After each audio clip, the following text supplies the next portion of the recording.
సాయి నమ శ్రీ గురుభ్యో నమ శ్రీమాత్రే నమ. ఆదిశంకర భగవత్పాదాచార్యులు వారు శివానంద లహరిలో భగవద్ధ్యానం గురించి ఎంతో గొప్పగా చెప్పారో చూద్దాం.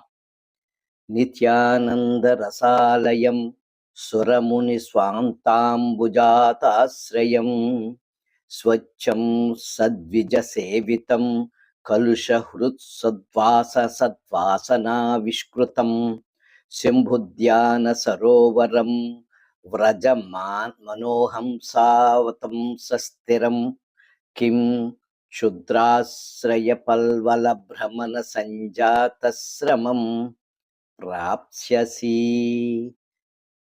ఓ మనస్సనడి ఓ రాజహంస, భగవద్ధ్యానము అనే సరోవరమును ఆశ్రయించు. బయట ఉన్న సరోవరమున జలం ఉంటుంది. మనం భగవద్ధ్యానములో శాశ్వత సుఖం ఉన్నది.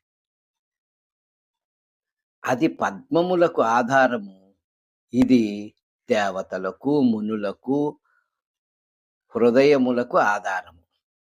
ఇది దేవతలు మునుల యొక్క హృదయాలకు ఆధారం.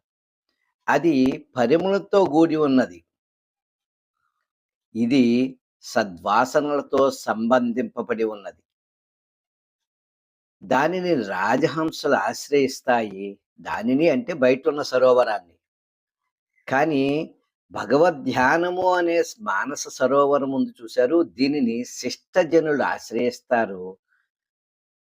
బయట ఉన్న సరోవరంలో మునిగిన తాపము పాపము తొలగుతుంది. మనం భగవద్ధ్యానము అనే సరోవరంలో మునిగిన తాపము పాపము బంధములు కూడా తొలగుతాయి. శాశ్వత సుఖము ప్రాప్తిస్తుంది. శ్రీ గురుభ్యో నమః.